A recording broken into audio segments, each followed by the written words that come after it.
You're listening to Am I the Bolcast, the only podcast about Magic the Gathering that you're listening to right now. Oh, what's that? I sound different. I'm sick. I got sick and I'm dealing with it. And I had an intro done for this, but the audio got corrupted, so I'm recording it again. I'm sorry you have to hear me sound like this.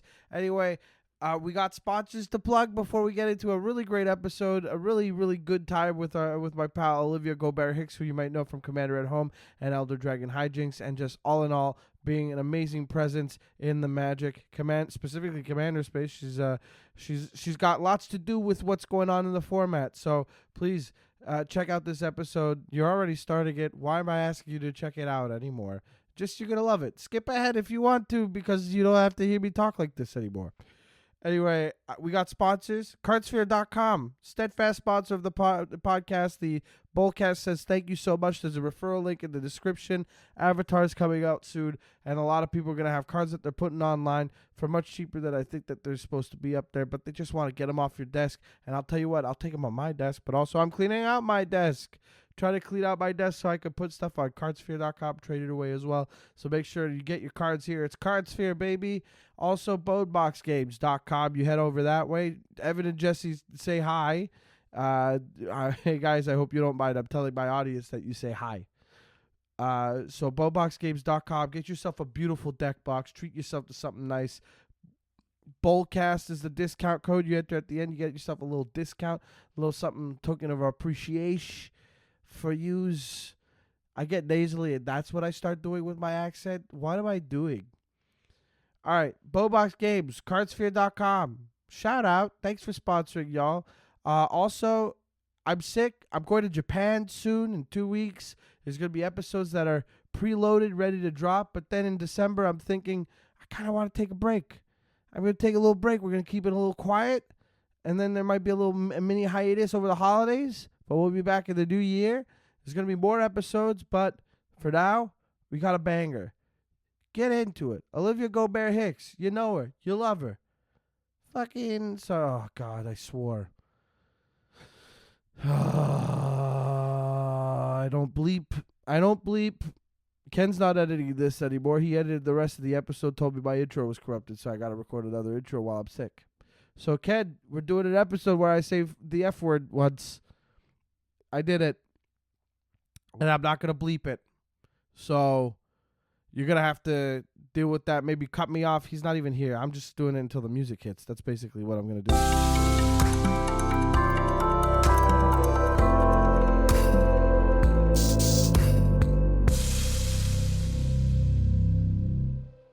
You're listening to Am I the Bolcast, the only podcast about Magic the Gathering that you're listening to right now. It's me, your boy, Mike Carosa, back again. This time, Morgan and Michael will not be joining me as we're doing an interview episode. You might have guessed from the title who our guest is, and by guess, I mean you just know, because you can read. Congratulations. Our guest today is a good pal, Olivia Gobert-Hicks. Hey, buddy. Hey, nice buddy. to have you. Thank so you happy for we could having do this. Yeah. Oh, yeah. What do you want? We get to front load the plugs and stuff. That way people will be like, hey, we'll check it out while we're on the phone and everything. Yeah. You can fast forward through this part like it's an ad. Yeah, exactly. If you really want to, but otherwise it's just going to be like, check out these things. So Olivia, what do you want people to check out for you? To just check out Commander at Home and Elder Dragon Hijinks, both on YouTube, are the two Commander shows I do. And then, I mean, you can't really check out the Commander format panel, but I do that too. Like, read the announcements. Ta-da! Hey, yeah. Got 'em. Enjoy the format that you're helping I hope you're having a great time with Commander. Good job. Thank you. If you're having a good time with Commander, you're doing great. Good stuff all around. It's so good to talk to you again, buddy. Last I saw you, what was it? We were at it was after Beakley. Oh yeah. Yes, yeah. That's right. Yeah, we got to play a game at our pal's house because you guys were stuck here for an extra day with the... We love an Air Canada strike, and we're glad that Air Canada folded like a cheap card table. I'm so I mean, look, I'll say this. I support the strike. I support them getting their bag, but I'm glad that they reached an agreement. For the delays, if that's why it was like, you know what? Yeah. Get yours, guys. We get it. Yeah, 100%. Yeah, we need you. I'm so I'm wrapped up right now, and like we're recording this at the time of like Avatar: The Last Airbender spoilers and stuff Mhm. like that. I don't know. Have you had a chance to take a look at anything I that's come have, across? yeah, I mean, I have, we just shot a couple ads for it. So like for Got it. Wizards of the Coast, I have seen a couple of the things. I Mhm. mean, I love allies, so it's cool seeing Yeah. some of the support cards for that, like the promo that came out, Hmm. like SDCC weekend a while ago. Yeah. That was super sweet. It's like, oh no, ally, like, but I I, read that I card and it's like, know. if your ally triggers happen a second time, it's like, this is Kather's Crusade all over again. Like, I can't be. Yeah, it's just gonna be everything all the time. Your Yeah. deck is gonna trigger itself I, so much. it's gonna do the spiral where all of a sudden, like the player blue screens and you just hope for the best. Yeah, you just kind of like throw your hands up and go, okay, so I This so think, is too I, real. I, I think I think I can win. Now, I think, but you have to, we're gonna go can you, we're gonna go on a journey together. yeah, We're gonna you find point at a player who might be like a little bit better at the rules than you or sequencing, and you go, okay, you come over here. I know we're not a team or anything. It's just that you show me, please. This is what yeah. you get for being more invested. It I is Go ahead. fun that the allies are supported, but I totally had that feeling of like, oh no, allies are gonna be super popular. Yeah. I mean, I've had a Tazri deck. I feel like, what was it, 2017? I played against somebody at an Emerald City Comic Con, just like at a pickup game at some Okay. tables. And this guy had a 5-color allies deck, and I was like, this is cool. And like Uh built huh. one. I don't remember his name. I like wish I did, because it was like such an inspiring deck that I ended up building my own allies. And it was just Nice. literally card says ally, does thing, Goes in get deck. confused, maybe win. And it was great. Like it was just constantly like no matter what, something was happening. So I is built that this for a the same reason. is this a And general Tazri or is it like the yes, newer it's ones? the Okay. oldest one. Yeah, it's the Okay. oldest Yeah. five Yeah. color one, just because obviously. Yeah, it's just Yeah. allies good stuff. But now there's going to be more allies good stuff. I don't Hmm. know how much I'm gonna be upgrading it, because I am more or less used to it, but there seems like there's some cool new things to like give it a shot. So So many but allies the in set this looks set. fine so far. I mean, it feels like it is a like solid set from everything I've seen, right? Like it's Totally. just okay, cool. Yeah. There are some real bangers, and then there's Yeah. stuff that you're like, oh man, if I open that in draft, I'm gonna have a good time, or Yeah. like there's definitely a bunch of cards where I'm like, well, this isn't gonna fit anything I want to be doing, but it's Right. gonna make one of my friends real annoying. Clear, easy Of for course. sure. Yeah. Yeah, Is there? I think it'll be a good one. I mean, like the next set that I'm super hyped for is Lorwyn. Like I was never an Oh, Avatar watcher, so like there's no nostalgia, there's no big draw there for me. yeah, But same. hey, we can't change what's happening. So we're gonna be Right. stoked for people that get something they like out of it. I'm thrilled for Exactly. everybody that gets to be like, oh my God, it's the card I wanted and here's my character. Like we love that. Yeah. And I will just continue to keep my mind in space and then be excited when weird fairies come back. That's what I'm pumped about the most as well. Like I am very much like these are game pieces. Yes, they have avatar, sure, whatever. If there's a card I really like, great. Maybe someday in a decade, Wizards will finally do the universes within thing, and you'll get a reprint of something from somewhere and be like, "Oh, look at that! Isn't this exactly the vibe that I wanted the whole time?" But Right. what it comes down to is like I haven't been as stoked for a set as this. Lorwyn Eclipsed is gonna be. I've already put down too much money for some boxes. I have Hell a yeah. friend who has locked in some days to draft the set, and then also do Commander Day, where we just like we're gonna draft, and then we're gonna play Commander, split up in 2 pods. We're gonna have a great time. Lorwyn is already killing it with every bit of art that's come out. It's Oh nuts. my god, Like unbelievable. Evan Fong, the artist, is a friend, and like the key Mm. art that came out for is just like, what are Oh you my doing? god, Oh my yes, God. yes, It yes. goes so hard. It's awesome. It's so good. Yeah. I don't think And she's that had doesn't any cards go ahead. spoiled yet from the set, right? None at the No, there's moment. been, I thought there were a couple that got like previewed out. I'm on Maybe? Scryfall. I'm looking for them. I I think don't. I thought there was like one or two that got released or like shown at a thing. I could be wrong. I I mean, don't I know, could man. be It's wrong. just it's a deluge. Like I genuinely It's have no all at idea. I once. couldn't tell you what they were if my life Uh, depended on it or if it even happened. right. Oh, you know what? I'm not looking at the special treatments, and she might be in there. Yeah, I'm not pulling up the special treatments right now, but it wouldn't surprise me if she got one. But I know that Rebecca Gay got the like a bitter bloom bearer like See, serialized that's why card. I think there has been at least like a card or two that has come out officially, but like again, So difficult to keep track of them. Yeah, yep. it's all happening all at No, once. yeah, Yeah. exactly. Have you No, been? I think that I think it'll be really cool to go back to there because like I wasn't around for first Lorwyn, Mhm. um, but I like a lot of those cards a lot. Like there's Yeah. some real absolute weird heaters from the So Lorwyn good. block, and so it's like let's go. I'm ready for an adventure. I'll tell you what. Even cards that I wouldn't consider like heaters from the block are just cards that I like really just enjoyed. Yeah. Uh, like even if they're like I'm thinking Kolrath Knight. Am I? This is the it's 3 in hybrid Rakdos with Wither and like flying, and creatures your opponents control with counters on them can't attack or block.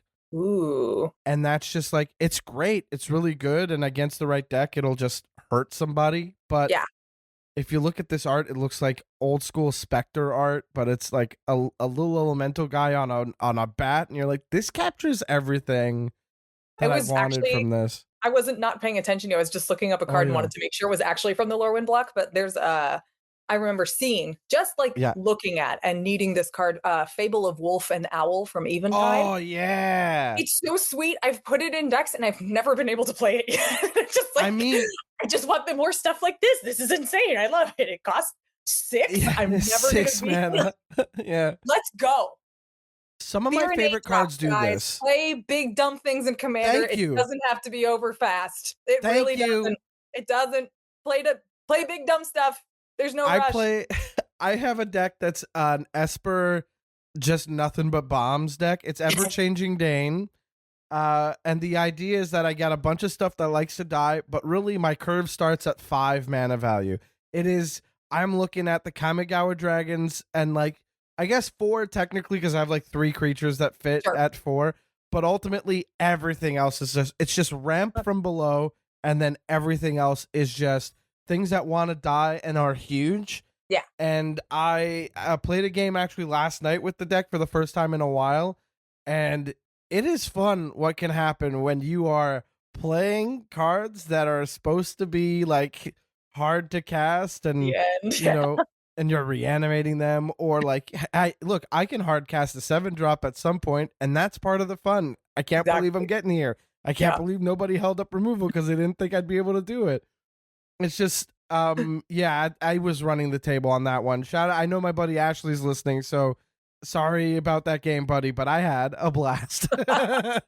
No, there's something that hits different these days about like casting something with a high single digit, like Tell me about it.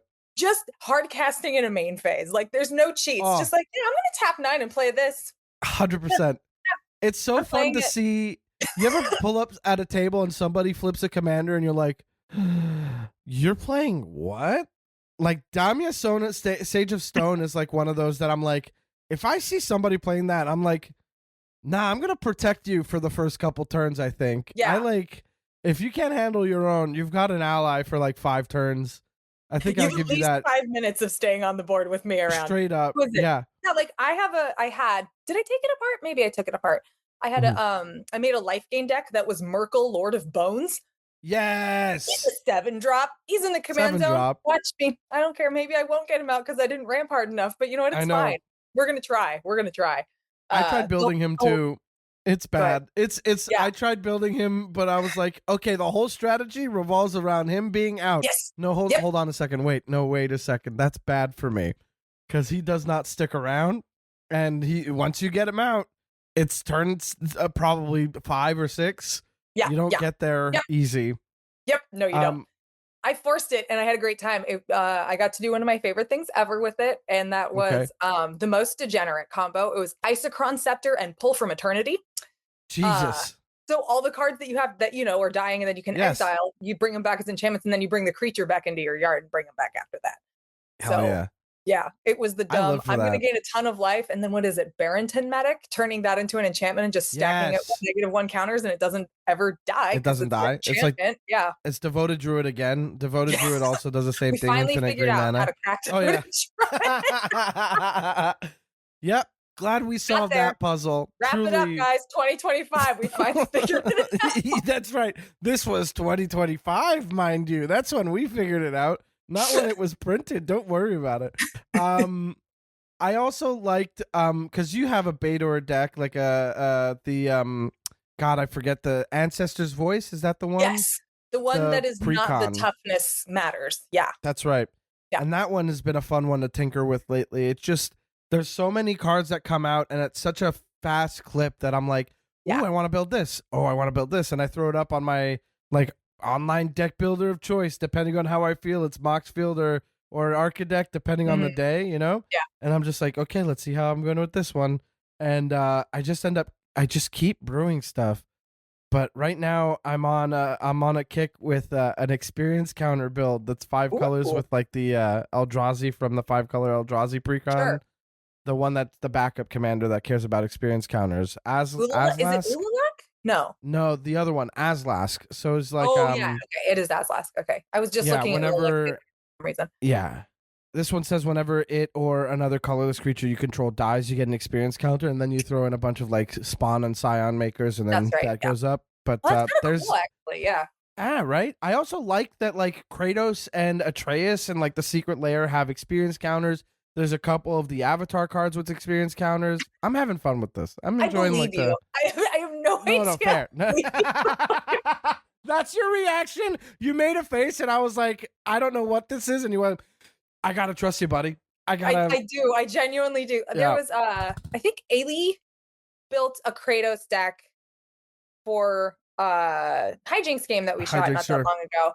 And I remember just being like, is this actually a card? Yeah. I played I played with a couple pals from the hosts of Heroes Blade Vibe Check. Those guys are very fun. So Quinn and Cole, and then we had another pal of mine of ours. And I'm sorry, I think it's Combat Damage Cody had already brewed up an Atreus and Kratos deck, and that thing was so fun, so cool. And I was just like, I think I'm making the right call with the experience counter move. But to bring it back. Oh yeah, sorry. No, please. I was just gonna say I've been super locked in on Edge of Eternities. I was going to try to make like 8 decks of that, and then didn't. But I think I made 4 or 5 Edge of Eternities like focus decks. Well, I love space. You love it, I know, but we're getting Star Trek too. I will sing the praises of the set that was just rudely stomped on by something everyone ended up to not like that much. Oh, hated it even. Sorry. Yeah, whoopsie. Well, I mean, we had something great. It was right there. It was in outer space. And cool. It was a cool story. It was like that felt like Magic in space without it being pat, you know? Like it was cohesive. It was cool. Absolutely. The warp mechanic fucking rips. Sorry, dude, Ken. it's so sorry, Ken. It's awesome. I mean, I like Station. I think all the Station lands, the planets, those are all so sick. Yeah. I'm just like, I mean, what a cool space. Don't you wish that was a block? Like that's where I'm at with a lot of Magic sets. Don't you wish we had blocks again? Because So when the whole like block thing was happening, I either was not playing Magic or I was like, Commander is Magic, and that's all I ever knew because I don't do competitive. And so I like never really had that experience of, hey, this set rips and now we get it twice more and it's this whole cohesive thing, or this set is terrible and we're stuck here for 2 more sets. True, so, fair. Like, having from my knowledge and like everything I have past wise of like being engaged to that capacity, it feels like 2 is good. Like you can get a storyline and then you're not there too long, but it's also not flash in the pan. Check this out. We developed this whole world and you're never going to talk about it again for maybe, up to 16 years or something. Not talking about Lorwyn at all. Right. So, no, why not? Yeah. What was that? Lorwyn. Huh. So I think that like, those are the kind of things like it would be really cool to expand, especially in universe and have more than one set. But like, I get that, if something doesn't hit, then it can be super miserable to be stuck with it extra long. But 2 now feels we also have nice. like what 5 years that things or 3 years things are in standard, and then it's 5 for foundations or something. I don't. 5 for foundations, but I think 3 for everything. I'm not entirely That's sure. a long time. It's a really long time. That was a long time of people being like, we should ban children. And then they were like, no, we'll take care of it. And it's like, it's rotating next month. And they're like, we got the thing to take care of it. And now you have a worse thing to worry about. I also think that like, so Lorwyn did so much. First of all, Lorwyn had like, it technically is 2 blocks of Lorwyn and then 2 blocks of Shadowmoor, right? So you got like Morningtide and Eventide, Shadowmoor and Lorwyn. And so that's 2 blocks, but like I totally see them as like 4 blocks and that's like the whole year.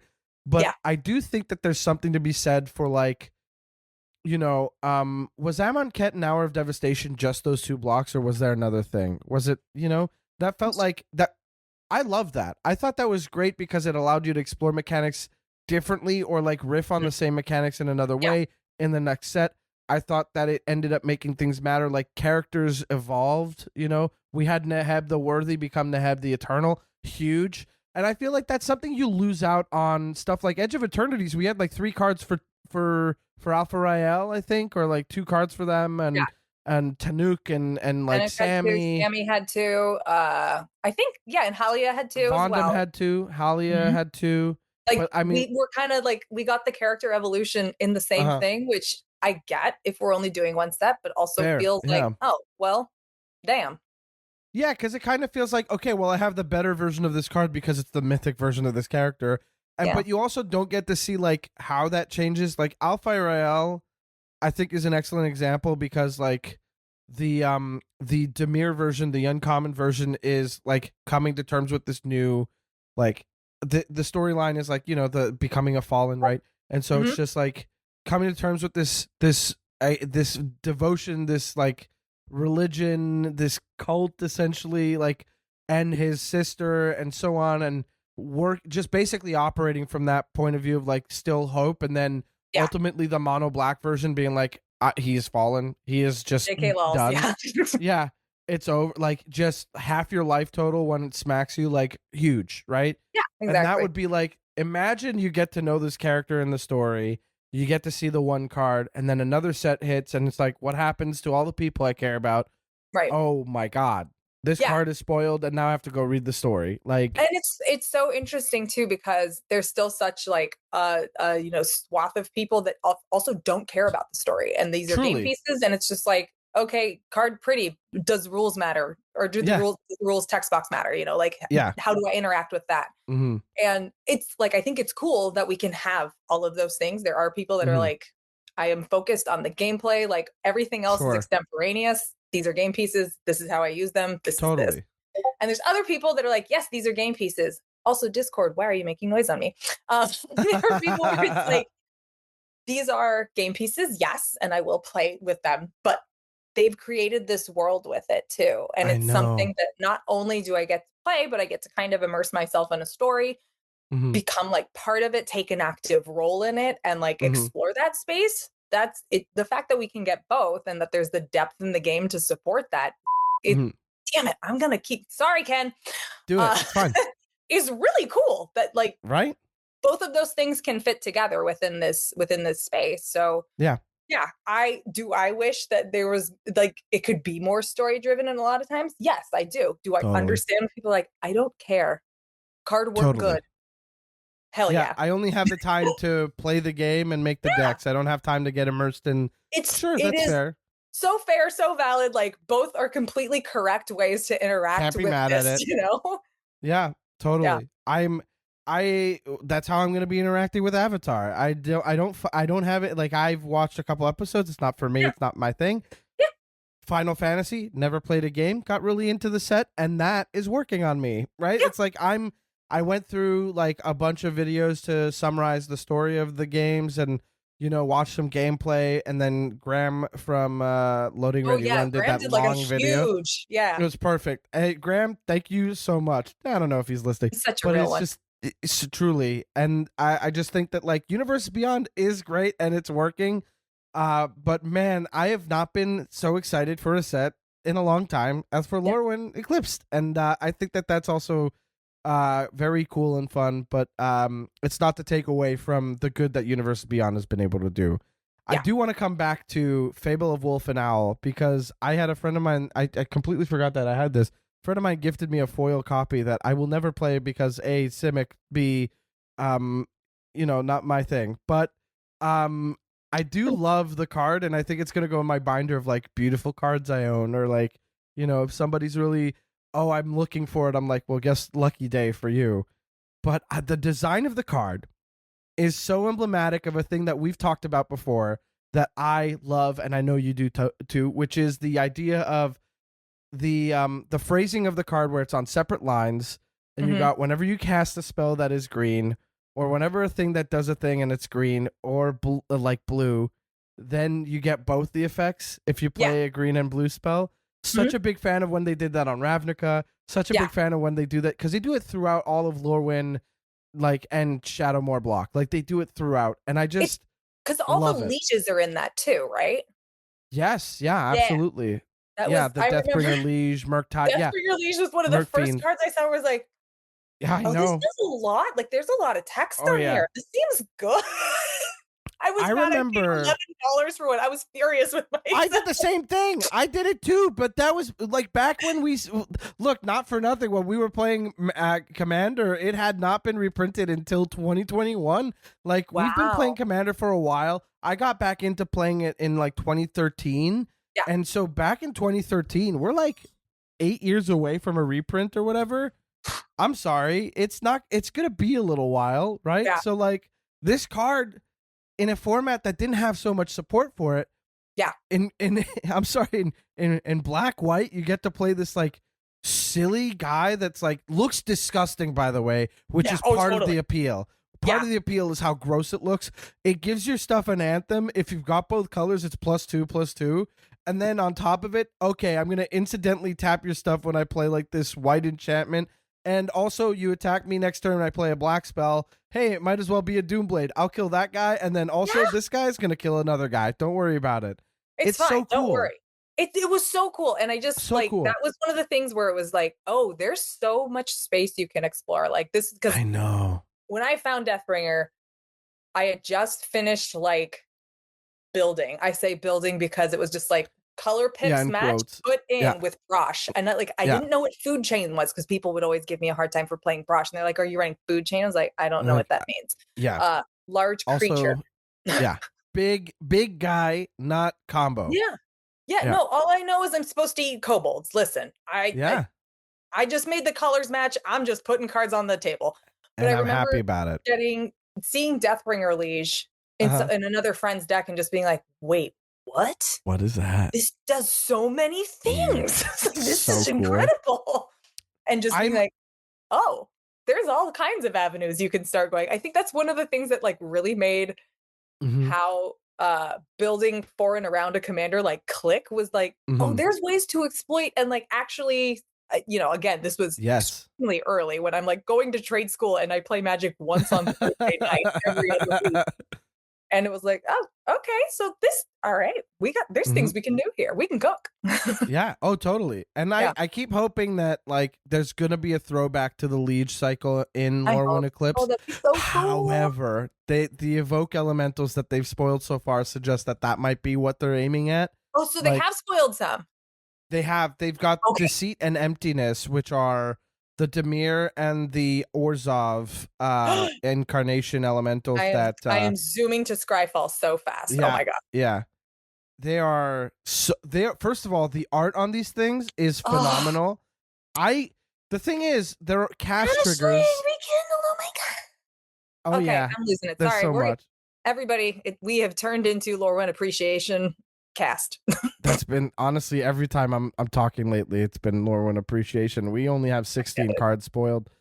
And most of them are Shocklands. Oh my gosh, they're beautiful. Are you seeing it? Yeah. Yes. Look at that Emptiness. Emptiness full art is one of the most stunning pieces of art in Magic.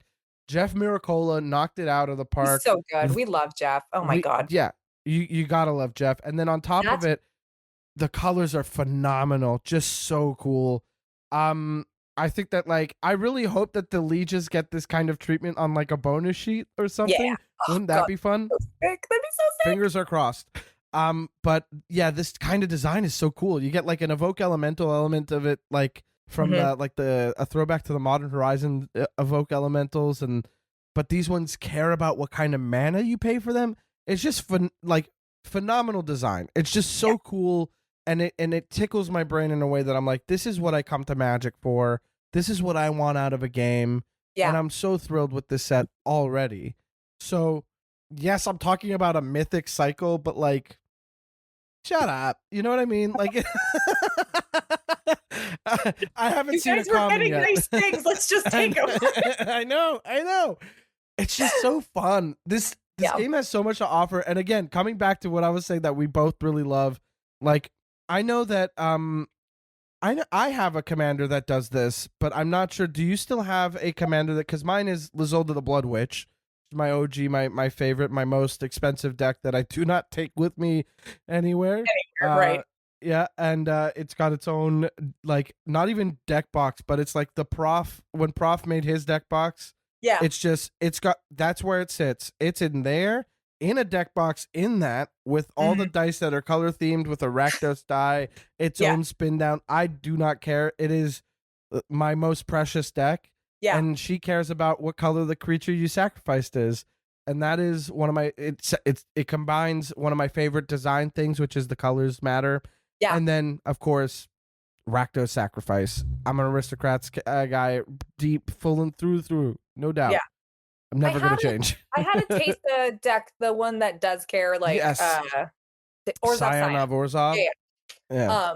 I had her, and then obviously the next Teysa came out, so that like deconstructed, evolved. I mean, obviously she was in that deck too, but yeah, I always like the color matter thing. I know that the discussion has been raised in like certain and do you want to talk about it? I think color identity is one of the most important things about Commander, one of the most distinctive, unique, and like identifying traits of it, and anything that blurs that line is not something I think is a good idea. I agree. I don't have strong opinions on this at all. Nope, not one bit. I have very strong opinions about that. Totally. I mean, like for me, when I learned Commander, I mean, I learned Magic in the context of Commander. So like hybrid mana didn't mean anything. It never meant it never meant anything like that. Exactly. All I ever saw it was flexibility and how you pay for it. Totally. And to me, with the way Commander was explained in color identity, because again, I'm coming from no Magic knowledge whatsoever, was if the pip is not on your commander, it cannot be in the deck. It's like, hey, got it. No problem. Easy to. Only thing to ignore is in reminder text. There we go. Exactly. Like, and that's basically extort. What, 10? There's 10 of the extort reminder texts or whatever. So it was like it didn't even come up. But now we're getting firebending. Cool yeah, exactly. But that was always the thing. Is like as long as all of the pips are the same, good to go. So I can understand how there are some instances where it's like, oh, it can't be either. It's both. But to me, that is like it makes the most sense because that's how I learned it. Like totally.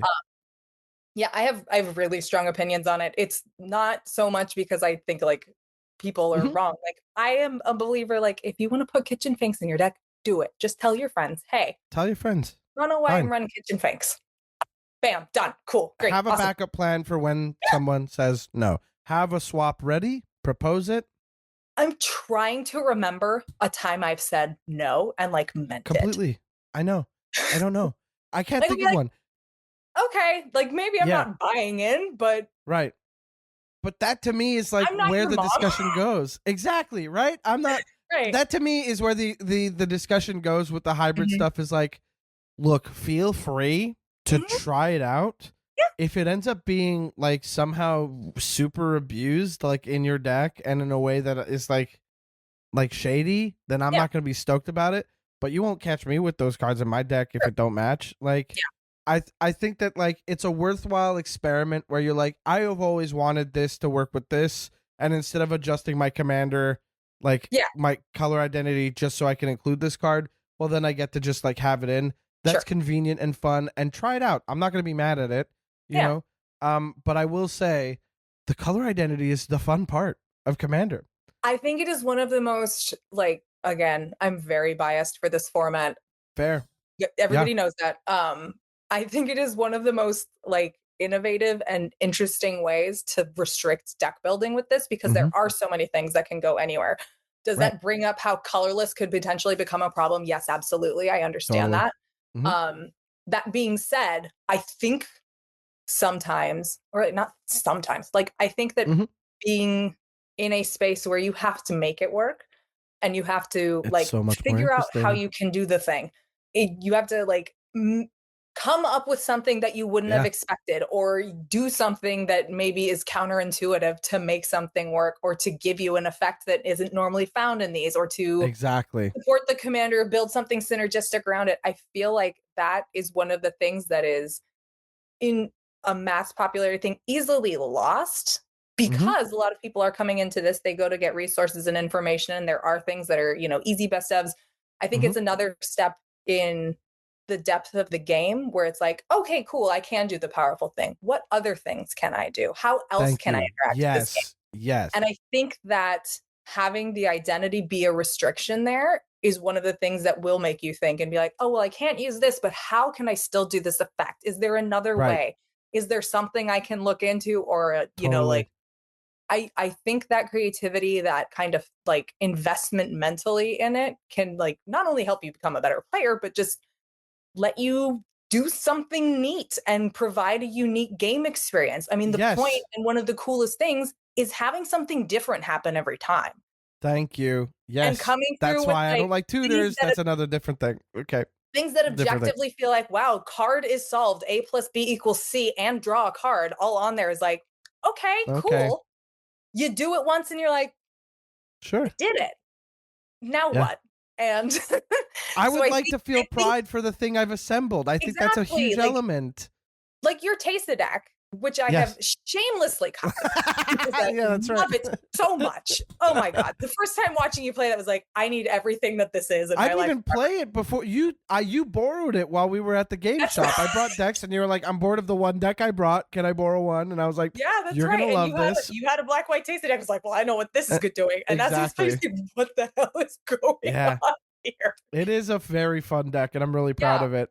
And again, I that just came from a moment of restriction. That yeah, totally came from exactly. And restriction.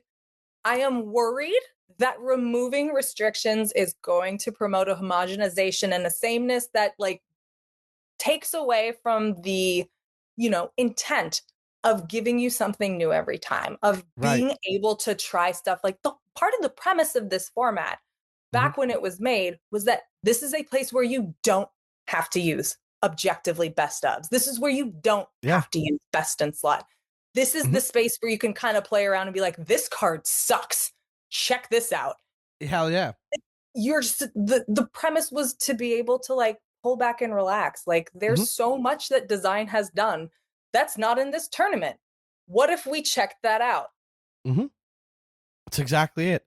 And like that's cool. I think That's one of the the best neatest part. ways, and what you were talking about earlier, you were saying how you guys, like we're going to do lore win drafts and everything. Uh-huh. One of the coolest creative ways you can like both explore a set, do a draft, and have commander things is do a boxing league, or take a full Totally. box and build a deck out of that. You Oh can yeah. have unlimited basics, whatever, but force yourself like, if it's not in this box, I can't use it. What a Exactly. cool exercise. You've only spent a finite amount of money because if it's not in there, you can't use it. So you know what your hmm investment is on it. And it forces you to try and do new things or make it Time work. to And see how if this synergistic draft it is. common is yeah. That Why not? it recontextualizes a thing for a different thing. And Yeah, I think that's also valid and interesting. And I also think that like hybrid, they're using hybrid a lot more now. They used it in Spider-Man. They're going to be using it a lot more. We're seeing it in Lorwyn for sure. And Mark Yeah. Rosewater released an episode of his podcast talking about hybrid and its intentions, right? Obviously, he has his way of thinking of it. He designs the game. Obviously, he thinks that it's like meant to represent one or the other. Right. But there are so many cards that I can point to where I'm like, this is both. This is very much both. So it's kind of like I understand what you're going for, and also great, but also I'm gonna have a hard time with some cards in Commander. You know what I mean? Yeah. It's just Yeah. I love I also to the point of like finding unique cards and putting them in and the restrictions, I'm completely agreeing with you. This is the agreement podcast where we agree with our friends. This is the yes and podcast. Yeah, exactly. We're just hanging. I love, first of all, I picked that Teysa because I already had another Teysa. Yeah. I had all of the Teysas before that one, and then I thought this new one kind of sucks. That's it. When I first read it, I was like, this feels weird. This feels a little weak. Yep. This feels this is underpowered, and a lot of people were talking about Murders at Karlov Manor in the same way. They were saying the legends all feel a little bit pulled back, except for Voja, which wasn't even in the set. It was like a supplementary bonus legend thing. Right. And then on top of it, it just felt like they're limiting things with disability triggers once each turn. And so I looked at Teysa, and I thought Lazav too. Lazav doesn't hide exiled cards under like a counter or anything. It's like if somebody removes your Lazav after he's exiled your bomb that he wants to become, that's gone. Sorry. Yep. But Teysa similarly has an end step trigger that does nothing if you don't damage each opponent or damage an opponent, and then only lets you make a spirit when you sacrifice a clue once a turn. And honestly, it rips. We found it. It's so good. It's been fun. It's been so much fun. Right? It's so unhinged. And again, it really that's is. one of the neatest things is like looking at that card. And, some people maybe saw all the cool ways you can exploit it. Fair. Hell yeah. Cool. Yeah. I will speak for myself. When I looked at it, I was like, not feeling it. Not feeling it. It didn't tickle the people very much. This doesn't feel Orzhov to me. Like, completely. This does not feel like Wealth Riches, deal making acquisitions, all that kind of crazy stuff the Church of Deals is all about. And then you handing me that deck and going through it and be like, oh no, Doesn't this feel like it? This is insane. Like, I never, ever would have even attempted to build her as a commander. Right? And then seeing somebody else's deck and somebody else's way they thought about it and things that they included. And, when you have stuff that you get accustomed to playing, you just kind of get blinders on about other things. Totally. And so, part of why it's so good to not have the sameness and really force ourselves to think outside of what we normally do and explore places we wouldn't normally go or try cards that aren't normally good is because it just opens up so much and gives you so many options of like how to think of things, a different angle to look at stuff. And, first like, okay, well, what if I wanted to do this thing with a way it shouldn't work? What cards can support that I've never heard of? Thank you. And that's why you end up like with what Oath of Limb Duel? Is that the one? It's Limb Duel's Hex. I think so, yeah. It's 1 and a black for an enchantment at the beginning of your upkeep for each player. This enchantment deals 1 damage to that player unless they pay black or 3. Yeah. So it's either they pay 1 black mana, which is easy if you have Urborg out. Congratulations, everybody. But now it's a tax effect. Or they pay 3 mana, which is like not. You're gonna do that to prevent 1 damage. Right. Not a good rate, not at all. And it's a 50-cent card from Ice Age that I had only ever seen once because I looked at the art and I was like, huh? Okay. And that was that. And now it's in the deck and it's not going anywhere because it has that factor of, it's the same thing as like, I have a Rassilin the War President deck, which is one of the Doctor Who cards. He's really strange. He's a Dimir Time Lord Noble, 3 blue black, 3/4. I'm reading it because nobody knows this guy. At the beginning of your this upkeep, was another I believe you when you started mentioning it. I was like, sure. Yeah. I'm gonna hit you with the text box and tell me this isn't cool. This is the most fun. At the beginning of your upkeep, you lose 2 life and exile the top card of your library. That you may play that card for as long as it remains exiled. So great. Extra card forever. Sweet. We love it. Each non-creature spell you cast from exile has Conspire.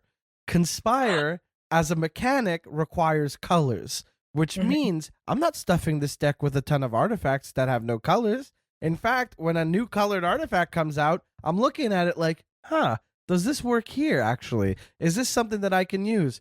But I do have a couple of colorless artifacts. The thing is, they're the likes of Muse Vessel or Ice Cauldron. You know, those pieces of shit. Sorry, Ken. Those absolute staples, suck. EDH All-Stars that everybody runs, right? I played a game with Rasslin last night. We played 3 games and it was so much fun. And I had exiled. I had a Dream Devourer so I could foretell cards from my hand. Sure. So I could start doing that. But somebody had projected a board wipe, so I was like, I'm gonna lose Dream Devourer, and I don't have enough mana to cast this. Plus, the board wipe's gonna get rid of artifacts. I know what I'll do. I'm gonna foretell Muse Vessel, and it ended up staying in exile before I got killed, and so I never got to play it. But somebody was like, I need to know what you foretold because you really spent a lot of time thinking about it. And then I flip over my 60-cent foil copy from Dissension, Muse Vessel, a 4-mana artifact that says 3 and tap. Target player removes a card from their hand from the game. Target player exiles a card from their hand. Activate only as a sorcery. They choose the card, and then for 1 mana, choose a card exiled with this artifact. You may play that card this turn. Great. I get to hit a land drop for 1 mana. Fine. If that player exiles it. Or I get to play something, but my mana has to be good enough. I can't cast a green thing if I don't have like a treasure or something. So it has to be, but it's in this deck because Rasslin wants to cast non-creature spells from exile, and sometimes one of those cards is in your hand and you need to pay 4 mana extra so you can actually copy it. And frankly, it's a dog card. Sorry, Ken. But how many times have I activated it and actually surprised people with how bad it is? It is sat on the board because nobody wants to get rid of it. They're like, I have a Vandal Blast. I don't want to overload it, but I'm looking around. Yeah, you have that thing. Whatever. Not even going to look at your board. And then I'm like, I have a Soul Ring right under it. You're not even going to look. Okay, fine. Hey, look, whatever, cool. Right? Easy. I'll take it. It's like an odd shield. It's great. Yeah. And but that's part of the fun of Commanders. Like you end up going deep on these cards, and you're like, absolutely. What was this for? This was a rare in Ravnica. Who is this for? And so you're like, was it the Degmir Guild? Exactly. Like, who was this for? What is this? Part of the joy is finding something from Visions that works with something from Theros that we're never supposed to meet on the battlefield together. And you're like, you know what? Yeah, hell yeah. Yes. That's the most fun. Do you remember? Okay, look, that was the point. Right. I remember. Okay, you also for sure remember it. We never had this many legends. It's so dumb how many legends we have right now. There used to be so few legends. We had Christmas. We got like 5 decks once a year, and we're just like, okay, we have 365 days until this happens again. Let's go. Exactly. And even those weren't like chock full of legends the way a set is now. They have 12 legends, and you're like, okay, hold on a second. I need to calculate the possibilities. And it was possible to predict from each set there was which a point commander. In time where you could probably name every legend that was a legal command. Oh, yeah. Yeah. And guess what? Also, each legend that was made back then was interesting and not just like another draft fill mechanic, which is such a bummer. Sometimes you'll see a legend, like a character you like, and you're like, man, okay, wow, sure. I will say, with as many legends are coming out, I do think there has been a silver lining, and that is the like notably underpowered or extremely tightly focused legendary uncommons. And I think that's a really neat space for them that they've been exploring, and that people can also explore because it doesn't have the mythic A+B=C draw a card on the textbooks. It's like, hey, here's one little effect. Knock yourself Have out. fun. I mean, like Killian, the freaking Orzhov dude from Strixhaven. Oh, from Strixhaven, yeah. Or things that target a creature cost 2 less. Pretty in cool. Orzhov. Yeah, let's roll. I built that deck. I've had so much fun with it. I built it very recently. It's so sick. You can go in so many directions. It's still oddly open-ended. Plus, it's got 2 great keyword abilities, so you're like, am I going auras on this bad boy? Is this a combat trick deck? Or is it removal.deck? You know? Yeah.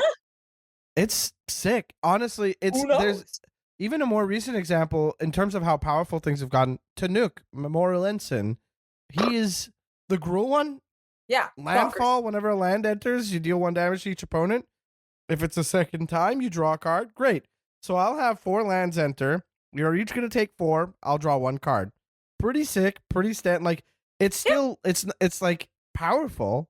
Yeah. And interesting because you're like, okay, I guess I'm going to do Gruul lands, but a little bit But different it's from still the got a Jelly tiny bit Bean. of a limiter on it. Like, it's not completely out of control. Plus, it's fun to like pick a character and just be like, I talked about Alpha Rael already, the Demir one. He's an ETB draw to and discard to. He's like, or thirst, like a mini thirst for whichever one it is for the artifacts. Like you draw 2 cards and then you discard 2 cards unless you discard an artifact card. Thirst for knowledge? I think that's one, right? Thirst for knowledge. Thirst for discovery's got to be the land one. I think it's Thirst for knowledge because I think I just drafted it in a. Yeah, Thirst for knowledge makes the most sense. It is Thirst for knowledge, but it's Thirst for knowledge is draw 3, then discard 2 unless you discard an artifact. This one's draw 2. Yeah. And for those keeping track, the enchantment one from Theros Beyond Death is Thirst for meaning, and so the mega cycle is nearly there. But even this one is like a pretty good, like on your turn he's got Death Touch, so it's a real jerk to block, and you're probably like, I'll attack, maybe I sacrifice him, reanimate him, and I get to. It's like a cool little reanimation card that loves artifacts, but maybe you don't even need that. Like the ways that you get to think about these like designs in the scope of Commander has been very fun. Yeah. But I will say, I miss the days where you could kind of pinpoint which commander was going to be the breakout star of the set. And you could kind of like, I don't want to be like, I would speculate on cards and be like, let me make some money off of this. But it was really fun to see a whole community be like, how do we break this? And then you could be like, well, this person found this card and now it's $30. But luckily, I'm sending some to my friends, or like it would spike a bunch of cards really badly, which is the part I don't miss. But it was always fun to be like, I'm on the hunt for this. I remember when Hapatra was spoiled. Hapatra was like so cool. And it's one of those cards that kind of felt like a community build where I remember putting together the deck and like going on Scryfall and being like, okay, like I need to find how to make this work. But then, I'm in some servers or looking at edhrec.com and I'm like, oh my God, Nest of Scarabs is in the same set. So it's got to go in. And then what the hell is Blowfly Infestation? What first of all, Shadowmoor. That part. Disgusting. But you're looking at this and you're going, okay, everybody's coming together on this. Necroskitter Spikes, Wickerbow Elder, which is like another Lorwyn common, not from Lorwyn, but you know what I mean. Yeah. And so it really like gave a lot of stuff a chance to shine in a way that we don't quite have the same thing happening right now. Because like Legends will always pop off because people love looking at Legends and stuff, but they don't love looking at, I guess Tortured Existence kind of had that moment with a Hashaton in Aetherdrift Commander. Yeah. But I guess that's the only one that I can think of in recent memory. Yeah. Olivia, we've been chatting. We are yapping for a long time. Yapped, my guy. Certified yap sesh over here. This is our deal. I'll tell you what. We should get to the crux of the show altogether.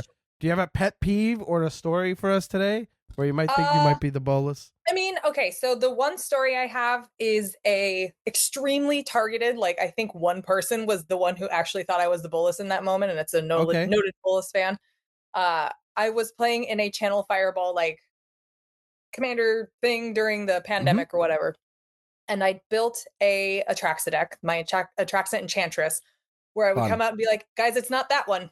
It's not that Atraxa. Which you have to do. There's I think one Planeswalker in here, and it's just so I can draw more cards. So it was me trying to figure out every Enchantress trigger I could and just stuffing them in here. And I was like, these are all the colors that have the fun stuff, so I'll do that. The Atraxa was literally there for colors, and maybe Helix Pinnacle if I was being a jackass. But I got to a point where I had so many enchantments on the board, and I had opalescence in hand. Oh, and I God. Cast it and just made everything just like absolutely steamrolled. I had lethal on the table. And I moved to my second main and drew myself out. And I'm watching people in the chat like, what the hell? She has lethal. What is she doing? And I was like, see you guys. I'm out. Whoops. Like, I've shown my dominance. I can obviously kill you all. What's the fun in that? I'm going to draw out my deck. I'm out of the game. Godspeed and good luck. That's my one weird story. I'm watching people be like, I hate this girl, never want to see her on like anything again. Listen, I get it. The one pet peeve I have outside of Brian flicking cards, but that's actually painful misophonia. Like it's a sandpaper. Like I don't know how you deal with it if it affects you so much. He's the king of the flick. I know. He won't let me sit on another. He won't let me sit anywhere else at the table. I can't. It's fine. My pet peeve, like in game though, is stealing my thing. Okay. I'm better about milling now. I'm not crazy about that, but I'm better because I am getting better at remembering the graveyard is a place I can play cards from too. That's why I love it. Taking my things. Do you want to copy them? Do you want to bring a clone deck? Hell Sick. yeah. I love this card so much. Let's have 2 of them. Will you take my stuff away? I put it there so I can play it. And now I don't get to. I'm like, you don't like that? And I get upsetty spaghetti. But even then I don't actually like get mad. Of course. I mean, it's like that flash of like, what have you done? And then I'm picking up puppies. Like, it's just, none of it's real. There's no staying power with the soul. For everybody, like, for all of the, like, Olivia's so mean. Oh my God, she's so salty. Like, none of this sticks, guys. I promise. I wouldn't keep getting invited back to Step Up if I was actually that terrible. No, truly. It's literally like, I hate this. Do you want to get a drink afterward? Yeah. Yeah, exactly. There's no permanence to it whatsoever. Having played with you, the only thing that I've ever really seen you get upset about is Brian's flicking. And I think that's it. It's literally just the only thing where I was like, this is an earnest thing. We played that one game. We played that game before you guys left town. Yeah. And I think I was in the tank. Okay, so this was a crazy game because I copied a Xyrus, the Writhing Storm from you. Right. Oh my gosh. And so I was trying to do something stupid with my Golbez deck, and I was trying to get like Bringer of the Last Gift, which was Living Death on a creature, to bring everything that I had gotten in my graveyard out so I could maybe take the win, completely forgetting that you had Impact Tremors out, and you were gonna and I was gonna draw a ton of cards, and you were gonna make a ton of snakes, and I was at like 6th life. Completely punted that. That's my bad. Kind of reminds me of your Atraxa story, actually, if that wasn't intentional. So it's like the same thing. Sometimes complicated game, hard to follow along. There's a lot of words on a lot of cards, and then there's 4 different board states. Totally. Listen, mistakes are going to happen. Let's just embrace them, everybody. It's okay. And that's what we did. The game ended, and that was that. But I remember I was in the tank trying to figure it out for a long time, and I still didn't notice the Impact Tremors, which is more embarrassing. But I think Brian was like flicking going through his cards, flicking them, and I think you were like, I need you. I really need you to fucking stop. Sorry, Ken. I really need you to stop, please. Please. I have to. Every time I prep, like, I genuinely love you more than I could ever explain to you. This hurts me physically. Yeah. Don't do it anymore. Like, it's a compulsion. It's like, and that's what makes it so difficult. I understand you don't even recognize you're doing it. Exactly. And then Brian had gotten knocked out earlier in the turn before I tried to do the bringer thing, and he was like, so tired after the weekend, the whole week you guys had just had. You guys were done living for a moment. Zombies for real. And so I was like, how are you guys even playing? I would have been cool to just come hang for a little bit and honestly come over to tuck you guys in. It would have been fine. You guys were so dead tired. It's crazy. Brian went to the couch and immediately fell asleep. Someone had to drive to get here. We're going to do it. Exactly. But it was like literally so close to my place. It's crazy how close it was. Yeah, Brian just got knocked out and was like, I'm going to lie down for a bit, and was knocked out. Just so sleepy. It was perfect. But again, like, you know, that story. That's real friendship there. It's just like, hey guys, I'm out. I need a nap. I feel so safe with you guys. The cat's leaving me alone. But to your point, I do like theft effects for me. I'm fine with them, but I understand why you'd get upset. I don't like a secret theft, like a Gonti effect. I want to know what you took. I want to know. I need to know what you took. At least give me that courtesy. Upset. If I see it, I get upset. If it's just like, put these cards, like if I wasn't able to look, it's just take them from the top of your library and put them somewhere else, to be like, don't know, can't be mad. But if I know, and Brian's like, it's fine. Now you know what's still in your deck. I'm like, no, I don't. I'm not that smart, babe. Like, Be so for Yeah. real. All I can think That's so about is what sweet. could have been, and now I Aw. don't. It's just now I'm spiraling. Uh-huh. Totally. And I also don't know what else is in my deck at some points. And I'm just Yeah. like, if you Listen, took that's my what one makes win it so con, fun. It's an yeah, adventure every time. totally. And it's variance that you built into the deck. You don't want Yeah. too much of one effect. That's the whole You need a lot of like them, but part of yeah. the joy is that not only can I not remember, but it's going to play out differently every time. It's like we build decks constantly and are like turning through things. Yeah. Don't you love Yes, it? I have 6 black and white decks. Maybe this card is in all of them. Maybe it's in one of them. We're going to find out Who together. knows? Yeah. It's very fun to draw off the top of your deck. And you're like, oh yeah, cool. My Forgot. favorite, again, is drawing off the top of me like, I'm so smart. Like, Yes. good job, past Yeah. me. Past Good me was stuff. so on this. Current me, Uh-huh. I need 6 more cups of coffee. Past me, Uh-huh. big thinkies. Yeah. Good job. Good job. I like that you came around on Mill, and I also think my favorite response to Mill is Chris, the commander mechanic, put it this way on his episode, because people hate playing against Mill sometimes, and he gets the brunt of it when they're like, I want to see the too many Gyrudas deck, but I also don't want you to mill me. And you're like, you can't do that. Yeah. But he says one of my favorite arguments for Mill is you get to see your whole deck. Yeah. Like, isn't that fun? You get to see, look at how pretty it is. Look at how much work you put in. It has taken me a lot of time, and there may still be recordings where I am not over Mill yet, but it's that's fine. fair. I'm getting better, especially if I'm playing an Abzan, because I will run Eerie Ultimatum, and I do not care that I have to hardcast for 7 all colored mana. It's fine. 100%. I get to put everything back, and I feel okay. It's worth it. It is more than worth it. One of the best cards. It's, again, you're talking to somebody who didn't come around to the graveyard being a second hand, who started with the graveyard being my favorite hand. It's so funny. I used to love it and be like, this is so cool and exploitable. And now I'm like, I want to play them. Weren't there though? I get it. I'm going through cycles. We all do. Mm-hmm. I'm coming back into a graveyard loving season, you know? And you know what? Maybe one day I'll change, but I'm going to say, I hope I don't. I love it so much. It's the best. Sacrifice a bunch of stuff. Don't worry about it. I love setting up one big turn that annoys the table, but I'm going to win. And that's what I'm going to do. Is the idea is like, I've amassed 13 permanents in play that are all going to interact with each other. And if you target one of them, I have a Phyrexian Altar, which you can't respond to. And then I'm also gonna do something with the thing that comes back, because it comes back now. Okay. Yep. Love it. Gonna win now. Thank you. And it's gonna take all these pieces. Yeah, I always love somebody's like Rube Goldberg machine coming out. It's just like, hey, here's my 16 card combo I got there. It's like, hell yeah, you did. It's my favorite. I don't counter that. That's the coolest thing ever. Like, we love a deliberate double digits combo. Like, let's go. 100%.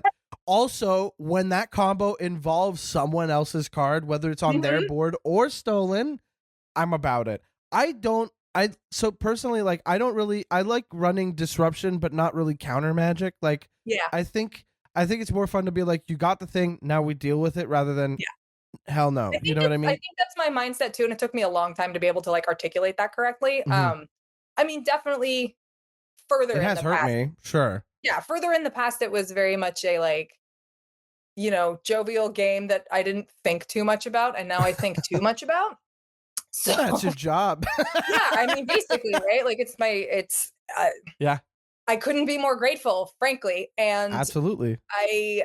So I've definitely, I will say Brian has had a very tempering effect on a lot of things, which is interesting just because he's had such a different mindset about it. And obviously it's very easy to learn a lot from him, coming from the complete opposite side of head empty, play card, don't care.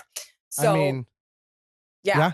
I mean, there's definitely growth on my opinions on things and like how I try to interact with them. Like, yes, I might feign like or be over the top because I have to be a performer now, but exactly. You know, there's that element too. All right, cool. You did something sick. I am definitely a big believer in everybody do a thing. Yeah, it's so much more fun that way.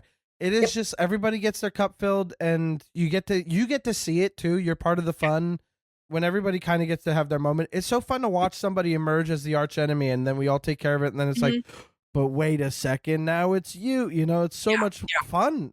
That's what makes the games interesting. I don't mind any effects as long as we're all on board with being like, let's hey, we're all going to communicate how we feel and move forward from it. There was land destruction last night. Somebody played a Myojin. I stole it. I activated it.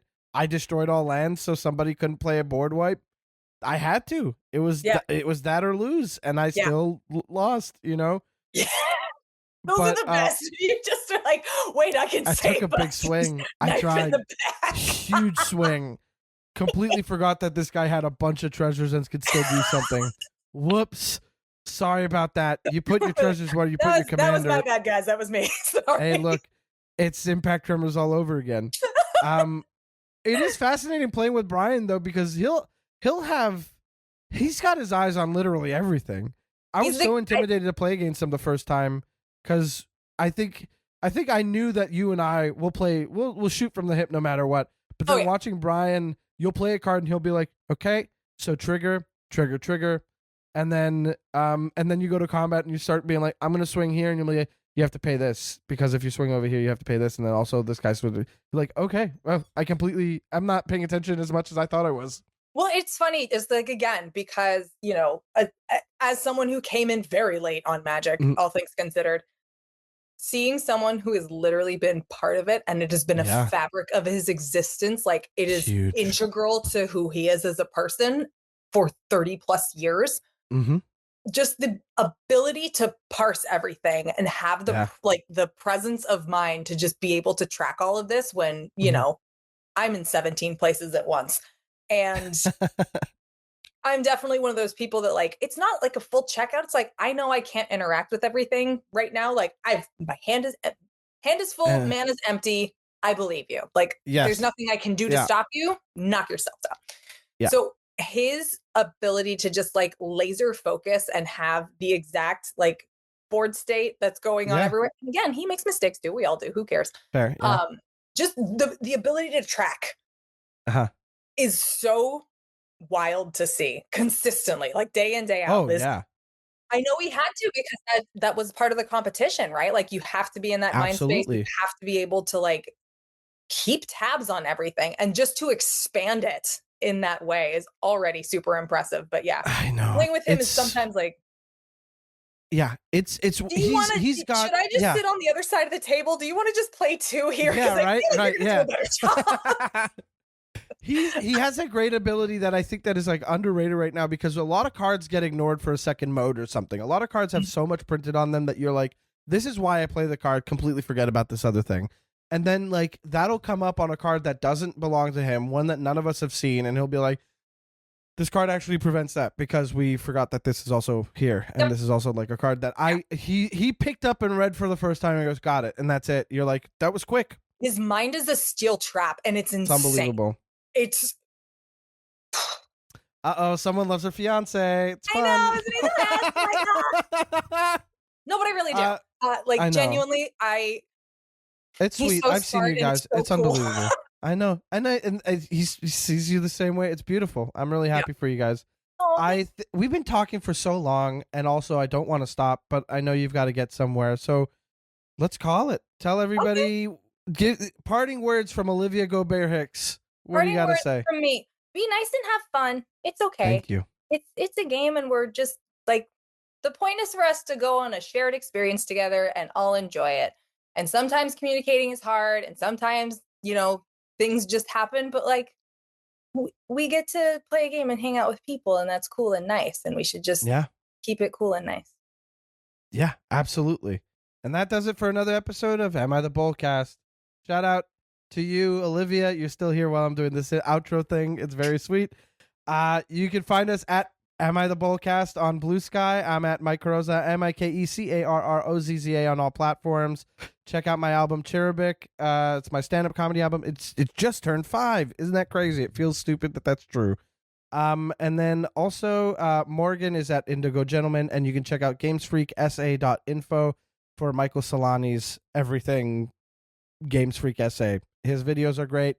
He's got great deck brews, and he's also got a lot of great articles over on EDH Rec. So shout out to them, and shout out to me. And once more, shout out to Olivia Gobert-Hicks. Don't forget to subscribe to Commander at Home and Elder Dragon Hijinks, and make sure to check out any episode truly with the Teysa deck. I'll tell you what, we talked about it a bunch. you'll see it on those channels, and just watch it. It's just a good. I love watching Commander at Home. I love watching Elder Dragon Hijinks. It's so easy. Pop it on at lunch, and you're just like, what brews have I not seen? What's something weird? And then you got people joking around, being silly, and playing good Magic. What's not to love? So shout out to you, the listener. We're going to scoot the day. Thank you, Ken. Love you, Ken. And sorry, Ken. Good night, everybody. We're doing more music time.